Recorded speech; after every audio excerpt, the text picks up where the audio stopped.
ಕರ್ನಾಟಕ ರಾಜ್ಯ ಮುಕ್ತ ವಿವಿ ನಕಲಿ ಅಂಕಪಟ್ಟಿ ಹಗರಣ ಸಂಬಂಧ 8 ಮಂದಿಯನ್ನ ಈಗ ಅರೆಸ್ಟ್ ಮಾಡಲಾಗಿದೆ. ಖಾಲಿ ಅಂಕಪಟ್ಟಿಗೆ ಸೀಲ್ ಸೈನ್ ಹಾಕಿ ರಾಜಾರೋಷವಾಗಿ ನಕಲಿ ಅಂಕಪಟ್ಟಿ ಮಾರಾಟ ಮಾಡ್ತಿದ್ದ ವಿವಿ ಕುಲಸಚಿವ ಹುಬ್ಬಳ್ಳಿಯ ದೂರ ಶಿಕ್ಷಣ ಸಂಸ್ಥೆಯ ಕೋಆರ್ಡಿನೇಟರ್ ಅಂಕಪಟ್ಟಿ ಪಡೆದು ಉದ್ಯೋಗವನ್ನ ಗಿಟ್ಟಿಸಿ ಮಲ್ಲಣ್ಣ ಹಾಗೂ ಸೇರಿದಂತೆ 8 ಮಂದಿಯನ್ನ ಜಯಲಕ್ಷ್ಮೀಪುರಂ ಠಾಣಾ ಪೊಲೀಸರು ಬಂಧಿಸಿದ್ದಾರೆ. ಕರ್ನಾಟಕ ರಾಜ್ಯ ಮುಕ್ತ ವಿವಿಯಲ್ಲಿ ನಕಲಿ ಅಂಕಪಟ್ಟಿ ಜಾಲದ ಬಗ್ಗೆ ಮಾಹಿತಿ ಹಿನ್ನೆಲೆ ವಿವಿ ಕಚೇರಿ ಮೇಲೆ ದಾಳಿ ನಡೆಸಿದ ಸಿಸಿಬಿ ಅಧಿಕಾರಿಗಳು ಮಹತ್ತರ ದಾಖಲಾತಿಗಳನ್ನು ವಶಪಡಿಸಿಕೊಂಡಿದ್ದಾರೆ. ಹಾಗೆ ಅಂಕಪಟ್ಟಿಯನ್ನ ಮುದ್ರಣ ಮಾಡ್ತಿದ್ದ ಕೊಠಡಿಯನ್ನ ಸೀಸ್ ಕೂಡ ಮಾಡಲಾಗಿದ್ದು ಪ್ರಿಂಟರ್ಗಳು, ಮಷಿನ್ಗಳು ಸಿಸಿಬಿ ಪೊಲೀಸರು ವಶಕ್ಕೆ ಪಡೆದಿದ್ದಾರೆ. ಇದು ಕರ್ನಾಟಕ ರಾಜ್ಯ ಮುಕ್ತ ವಿಶ್ವವಿದ್ಯಾಲಯದ ನಕಲಿ ಅಂಕಪಟ್ಟಿಯ ಕರ್ಮಕಾಂಡ. ಈ ಹಿಂದೆ KSOU ಅಂದ್ರೆ ಕರ್ನಾಟಕ ಸ್ಟೇಟ್ ಓಪನ್ ಯೂನಿವರ್ಸಿಟಿ ಏನಿದೆ ಇದರ ಮಾನ್ಯತೆ ಕೂಡ ರದ್ದು ಮಾಡಲಾಗಿತ್ತು. ಈಗ ನಕಲಿ ಅಂಕಪಟ್ಟಿ ಹಾವಳಿಯಿಂದ ಮತ್ತೆ ಇದು ಹೆಸರಿಗೆ ಬರ್ತಾ ಇದೆ. ಇದು ಮುಂದೆ ಖಾಲಿ ಅಂಕಪಟ್ಟಿಗೆ ಸೀಲ್ ಹಾಗೆ ಸೈನ್ ಹಾಕಿ ರಾಜಾರೋಷವಾಗಿ ತರಕಾರಿ ಮಾರ್ಕೆಟ್ನಲ್ಲಿ ನಾವು ತರಕಾರಿ ಕೊಳ್ಳೋ ಹಾಗೆ ನಕಲಿ ಅಂಕಪಟ್ಟಿಗಳು ಅಲ್ಲಿ ಮಾರಾಟವಾಗ್ತಾ ಇತ್ತು. ಈ ಹಿನ್ನೆಲೆ ಸುದ್ದಿ ಟಿವಿ ನಿರಂತರವಾಗಿ ಎಕ್ಸ್ಕ್ಲೂಸಿವ್ ಆಗಿ ಸುದ್ದಿಯನ್ನ ಬಿತ್ತರ ಮಾಡ್ತಾ ಇದ್ದಂತೆ ಎಚ್ಚೆತ್ತುಕೊಂಡಂತಹ ಅಲ್ಲಿನ ಪೊಲೀಸರು ಈ ಒಂದು ದೃಶ್ಯಾವಳಿಗಳನ್ನು ಆಧರಿಸಿ ಈಗ ವಿವಿ ಕುಲಸಚಿವ, ಹುಬ್ಬಳ್ಳಿಯ ದೂರ ಶಿಕ್ಷಣ ಸಂಸ್ಥೆಯ ಕೋಆರ್ಡಿನೇಟರ್ ಎಲ್ಲರನ್ನೂ ಕೂಡ ಈಗಾಗಲೇ 8 ಜನರನ್ನ ಈ ಪ್ರಕರಣಕ್ಕೆ ಸಂಬಂಧಪಟ್ಟಂತೆ ಅರೆಸ್ಟ್ ಕೂಡ ಮಾಡಲಾಗಿದೆ. ಹಾಗೆ ಪ್ರಿಂಟರ್ಗಳು, ಮಷಿನ್ಗಳು, ಎಲ್ಲ ಸೀಲ್ಗಳು, ಅಂಕಪಟ್ಟಿ ಮುದ್ರಿಸ್ತಾ ಇದ್ದ ಸೀಲ್ಗಳನ್ನು ಕೂಡ ಈಗಾಗಲೇ ವಶಕ್ಕೆ ಪಡೆದುಕೊಳ್ಳಲಾಗಿದೆ. ಇದು ಸುದ್ದಿ ಟಿವಿಯ ಬಿಗ್ ಇಂಪ್ಯಾಕ್ಟ್. ಹಾಗೆ ಹುಬ್ಬಳ್ಳಿ ದೂರಶಿಕ್ಷಣ ಸಂಸ್ಥೆಯ ಕೋಆರ್ಡಿನೇಟರ್ ಅಂಕಪಟ್ಟಿ ಪಡೆದು ಉದ್ಯೋಗವನ್ನ ಗಿಟ್ಟಿಸಿಕೊಡ್ತಾ ಇದ್ದ ಅನ್ನುವಂತಹ ಮಾಹಿತಿ ಕೂಡ ಲಭ್ಯವಾಗಿದೆ. ನಕಲಿ ಅಂಕಪಟ್ಟಿ ಏನಿದೆ ಈ ಒಂದು ಜಾಲದ ಹಿಂದೆ ಸಾಕಷ್ಟು ಕೈಗಳು ಕೂಡ ಕೆಲಸ ಮಾಡ್ತಾ ಇವೆ ಅನ್ನುವಂತಹ ಮಾಹಿತಿ ಕೂಡ ಇದೀಗ ಲಭ್ಯವಾಗಿದೆ.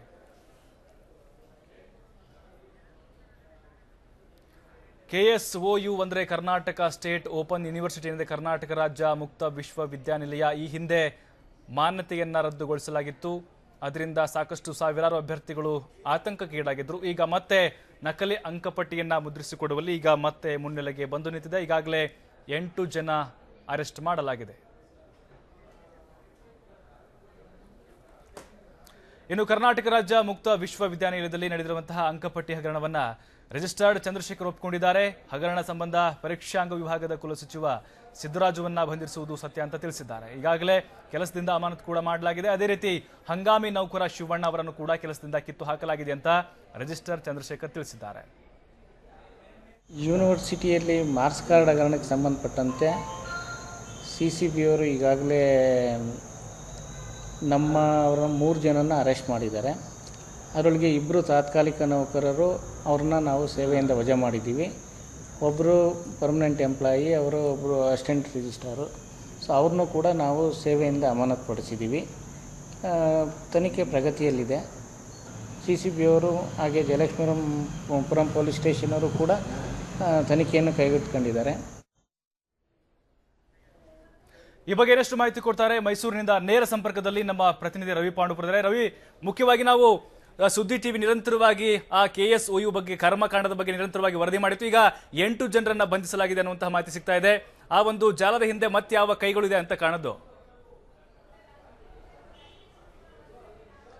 ಪ್ರಭು, ಸದಾ ಒಂದಿಲ್ಲೊಂದು ವಿವಾದಗಳಲ್ಲಿ ಕಾರಣ ಆಗಿರುವಂತಹ ಕರ್ನಾಟಕ ರಾಜ್ಯ ಮುಕ್ತ ವಿಶ್ವವಿದ್ಯಾಲಯ ಈಗ ಎಲ್ಲವೂ ಮುಕ್ತ ಎಂಬ ಮಾತು ಮತ್ತೊಮ್ಮೆ ಸಾಬೀತಾಗ್ತಿದೆ. ಯಾಕಂದ್ರೆ ಕರ್ನಾಟಕ ರಾಜ್ಯ ಮುಕ್ತ ವಿಶ್ವವಿದ್ಯಾನಿಲಯ ಸಾಕಷ್ಟು ಅಂದ್ರೆ ಲಕ್ಷಾಂತರ ವಿದ್ಯಾರ್ಥಿಗಳಿಗೆ ನಕಲಿ ಅಂಕಪಟ್ಟಿಯನ್ನು ನೀಡುವ ಮೂಲಕ ಈಗ ದೊಡ್ಡ ಸುದ್ದಿಯಲ್ಲಿದೆ. ಕರ್ನಾಟಕ ರಾಜ್ಯ ಮುಕ್ತ ವಿಶ್ವವಿದ್ಯಾಲಯ ನೀಡಿರುವಂತಹ ಎಲ್ಲ ಅಂಕಪಟ್ಟಿಗಳು ಕೂಡ ಈಗ ಸರಿಯಾಗಿದೆಯಾ ಎಂಬ ಅನುಮಾನ ಈಗ ಎಲ್ಲರನ್ನು ಕಾಡುವಂತಹ ಕೆಲಸಕ್ಕೆ ಮುಂದಾಗ್ತಿದೆ. ಯಾಕಂದ್ರೆ ಈಗಾಗಲೇ ಅಂಕಪಟ್ಟಿ ಹಗರಣಕ್ಕೆ ಸಂಬಂಧಪಟ್ಟಂತೆ ಒಟ್ಟು 8 ಮಂದಿಯನ್ನ ಜಯಲಕ್ಷ್ಮೀಪುರಂ ಪೊಲೀಸರು ಹಾಗೂ ಸಿಸಿಬಿ ಪೊಲೀಸರು ಬಂಧಿಸಿ ವಿಚಾರಣೆ ನಡೆಸಿದ್ದಾರೆ. ಮತ್ತೆ ಕೆಲವರನ್ನ ನ್ಯಾಯಾಂಗ ಬಂಧನಕ್ಕೂ ಕೂಡ ಕಳಿಸಿದ್ದಾರೆ. ಹುಬ್ಬಳ್ಳಿಯ ಕೋಆರ್ಡಿನೇಟರ್ ಆದಂತಹ ಮಂಜುನಾಥ್ ಕುಲಕರ್ಣಿ ಮತ್ತೆ ಅಲ್ಲಿ ಅಂಕಪಟ್ಟಿಯನ್ನು ಪಡೆದಂತಹ ಮಲ್ಲಣ್ಣ ಎಂಬ 2 ಮತ್ತೆ ಮೈಸೂರಿನ ಪರೀಕ್ಷಾಂಗ ಕುಲ ಸಚಿವರಾದಂತಹ ಸಿದ್ದರಾಜು ಮತ್ತೆ ಇಲ್ಲಿನ ಹಂಗಾಮಿ ನೌಕರ ಶಿವಣ್ಣ ಸೇರಿದಂತೆ ಇದರ ಮುಖ್ಯ ಕಿಂಗ್ ಪಿನ್ ಪ್ರಜ್ವಲ್ ಸೇರಿದಂತೆ 8 ಮಂದಿಯನ್ನ ಬಂಧಿಸಲಾಗಿದೆ ಅಂತ ಹೇಳಿ ರಿಜಿಸ್ಟರ್ಡ್ ಚಂದ್ರಶೇಖರ್ ಅವರು ಮಾಹಿತಿಯನ್ನ ನೀಡಿದ್ದಾರೆ. ಇನ್ನು ಅಂಕಪಟ್ಟಿಯನ್ನ ಮುದ್ರಿಸಲಿಕ್ಕೆ ಬಳಸಿದಂತಹ ಪ್ರಿಂಟರ್ಗಳು ಹಾಗೂ ಅಲ್ಲಿನ ಪರಿಕರಗಳನ್ನ ವಶಪಡಿಸಿಕೊಳ್ಳಲಾಗಿದೆ ಮತ್ತು ಆ ಕೊಠಡಿಗೆ ಈಗ ಬೀಗ ಜಡಿಯಲಾಗಿದೆ ಎಂಬ ಮಾಹಿತಿಗಳು ಲಭ್ಯವಾಗಿದೆ. ಇದನ್ನ ಖುದ್ದು ರಿಜಿಸ್ಟರ್ಡ್ ಅವರು ಒಪ್ಪಿಕೊಳ್ತಿದ್ದಾರೆ. ಪ್ರಭು, ರವಿ, ಈಗ ಏನು ಈ ಒಂದು ನಕಲಿ ಅಂಕಪಟ್ಟಿ ಏನಿದೆ, ಈ ಹಿಂದೆ ಕೂಡ KSOU UGC ಇಂದ ಮಾನ್ಯತೆ ರದ್ದಾಗಿತ್ತು, ಅದರದ್ದು ಕೂಡ ಸಾಕಷ್ಟು ಸುದ್ದಿ ಆಗಿತ್ತು. ಈಗ ಮತ್ತೊಮ್ಮೆ ಸುದ್ದಿಗೆ ಬರ್ತಾ ಇದೆ. ಈಗ ನಕಲಿ ಅಂಕಪಟ್ಟಿಯನ್ನು ಪಡೆದುಕೊಂಡವರು ಯಾರಾದರೂ ಜಾಬನ್ನು ಗಿಟ್ಟಿಸ್ಕೊಂಡಿದ್ರೆ ಅದ್ರ ಬಗ್ಗೆ ಏನಾದರೂ ತನಿಖೆ ನಡೆಯುತ್ತಾ ಅಂತ ಹೇಗೆ? ಖಂಡಿತವಾಗ್ಲೂ ಪ್ರಭು. ಹುಬ್ಬಳ್ಳಿಯ ಮಲ್ಲಣ್ಣ ಎಂಬುವವರು ನಕಲಿ ಅಂಕಪಟ್ಟಿಯನ್ನ ಪಡೆದಿರ್ತಾರೆ. ಮಂಜುನಾಥ್ ಕುಲಕರ್ಣಿ ಎಂಬ ವ್ಯಕ್ತಿ ಆತನಿಗೆ PUC ಹಾಗೂ ಪದವಿಯ ಅಂಕಪಟ್ಟಿಯನ್ನು ನೀಡಿರ್ತಾನೆ, ಅಂದ್ರೆ BA ಪದವಿಯ ಅಂಕಪಟ್ಟಿಯನ್ನು ನೀಡ್ತಾನೆ. ಈ ಒಂದು ಅಂಕಪಟ್ಟಿಯನ್ನು ಹಿಡ್ಕೊಂಡಂತಹ ಮಲ್ಲಣ್ಣ ಎಂಬಾತ ಅಲ್ಲಿ ಆರೋಗ್ಯ ಇಲಾಖೆಯಲ್ಲಿ ಉದ್ಯೋಗನ ಪಡೆದುಕೊಂಡಿರ್ತಾನೆ. ಈ ಒಂದು ಸಂದರ್ಭದಲ್ಲಿ ಅನುಮಾನಗೊಂಡಂತಹ ಅಲ್ಲಿನ ಕೆಲ ವಿದ್ಯಾರ್ಥಿಗಳು ಈ ಒಂದು ಆರೋಗ್ಯ ಇಲಾಖೆಗೆ ಪತ್ರವನ್ನ ಬರೀತಾರೆ. ಆ ಒಂದು ಅಂಕಪಟ್ಟಿಯನ್ನು ತನಿಖೆಯನ್ನು ನಡೆಸಲಿಕ್ಕೆ ಮುಂದಾಗ್ತಾರೆ. ಅದರ ಪೂರ್ವಾಪರ ಮತ್ತೆ ಸತ್ಯಾಸತ್ಯತೆಯನ್ನು ತಿಳಿದಾಗ ಅದೊಂದು ನಕಲಿ ಅಂಕಪಟ್ಟಿ ಅಂತ ಹೇಳಿ ಅವರಿಗೆ ಮಾಹಿತಿ ಲಭ್ಯ ಆಗುತ್ತೆ. ಈ ಒಂದು ಸಂಬಂಧಪಟ್ಟಂತೆ ವಿದ್ಯಾರ್ಥಿಗಳು ದೂರನ್ನು ನೀಡುವಂತಹ ಕೆಲಸಕ್ಕೆ ಮುಂದಾಗ್ತಾರೆ. ಬಳಿಕ ಎತ್ಕೊಂಡಂತಹ ಅಧಿಕಾರಿಗಳು ಕೂಡ ಅದನ್ನ ಮುಚ್ಚು ಹಾಕ್ಲಿಕ್ಕೆ ಯತ್ನವನ್ನು ಕೂಡ ಮಾಡ್ತಾರೆ. ಈ ಸಂದರ್ಭದಲ್ಲಿ ಮೈಸೂರಿನ ಜಯಲಕ್ಷ್ಮೀಪುರಂ ಪೊಲೀಸರು ಹಾಗೂ CCB ಪೊಲೀಸರು ಏಕಾಏಕಿ ಅಲ್ಲಿಗೆ ದಾಳಿಯನ್ನ ಮಾಡ್ತಾರೆ.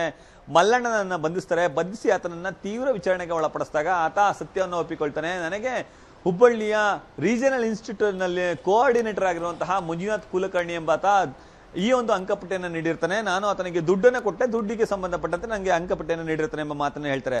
ಈಗ ಆ ಒಂದು ವಿಚಾರಕ್ಕೆ ಸಂಬಂಧಪಟ್ಟಂತೆ ಮಂಜುನಾಥ್ ಕುಲಕರ್ಣಿಯನ್ನ ಬಂಧಿಸಿ ಮತ್ತೆ ಪೊಲೀಸರು ವಿಚಾರಣೆಗೆ ಒಳಪಡಿಸಿದಂತಹ ಇದರ ಕರಾಳ ಮುಖ ಬೆಳಕಿಗೆ ಬಂದಿದೆ. ಇಲ್ಲಿನ ಹಲವು ಅಧಿಕಾರಿಗಳು ಆ ಒಂದು ಹಗರಣದಲ್ಲಿ ದಂಧೆಯಲ್ಲಿ ಪಾಲ್ಗೊಂಡಿದ್ದಾರೆ ಎಂಬ ಮಾಹಿತಿ ಲಭ್ಯ ಆಗ್ತಿದೆ. ಹೀಗಾಗಿ ಎಲ್ಲರನ್ನೂ ಕೂಡ ಬಂಧಿಸಿ ಈಗ ವಿಚಾರಣೆ ನಡೆಸ್ತಾರೆ. ಈ ಒಂದು ಜಾಲದಿಂದ ಕಾಣದ ಕೈಗಳು ಸಾಕಷ್ಟಿವೆ ಎಂಬ ಅಂಶಗಳು ಈಗ ಒಂದೊಂದಾಗಿ ಹೊರ ಬೀಳ್ತಿದೆ. ಈ ಸಂಬಂಧ ಜಯಲಕ್ಷ್ಮೀಪುರಂ ಪೊಲೀಸರು ಹಾಗೂ CCB ಪೊಲೀಸರು ನಿರಂತರವಾಗಿ ತನಿಖೆ ನಡೆಸ್ತಿದ್ದಾರೆ. ಪ್ರಭು, ಎಸ್ ಈಗ ರವಿ, ಇನ್ನೊಂದು ಮುಖ್ಯವಾದ ವಿಚಾರ ಅಂತಂದ್ರೆ ಕೇವಲ ಮೈಸೂರು ಅಷ್ಟೇ ಅಲ್ಲ, ರಾಜ್ಯದ ನಾನಾ ಭಾಗಗಳಲ್ಲಿ KSUನ ಬ್ರಾಂಚ್ಗಳು ಕೂಡ ಇರುತ್ತೆ.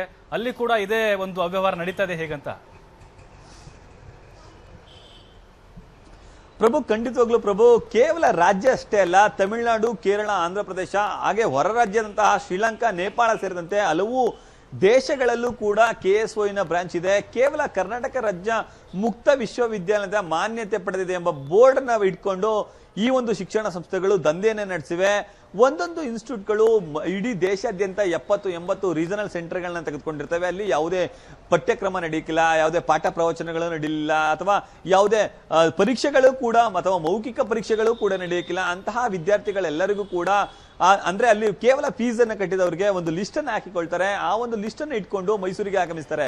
ಅಲ್ಲಿ ರಿಜಿಸ್ಟರ್ ಕಚೇರಿಯೋ ಅಥವಾ ಮತ್ತೆಲ್ಲೋ ಯಾವುದೋ ಖಾಸಗಿ ಹೋಟೆಲ್ ಕುಳಿತು ಖಾಲಿ ಅಂಕಪಟ್ಟಿಗಳಿಗೆ ಈ ರೀತಿ ನಕಲಿ ಸೀಲ್ ಮತ್ತು ಸಹಿಗಳನ್ನ ಹಾಕಿಕೊಂಡು ಹೋಗ್ತಾರೆ. ಬಳಿಕ ಅದನ್ನ ವಿದ್ಯಾರ್ಥಿಗಳಿಗೆ ಹಂಚುವಂತಹ ಕೆಲಸವನ್ನ ಮಾಡಿದ್ದಾರೆ. ಈ ತರ ದಂಧೆ ಇಡೀ ದೇಶಾದ್ಯಂತ ಹರಡಿದೆ ಅಂತ ಹೇಳಿದ್ರೆ ತಪ್ಪಾಗ್ಲಿಕ್ಕಿಲ್ಲ.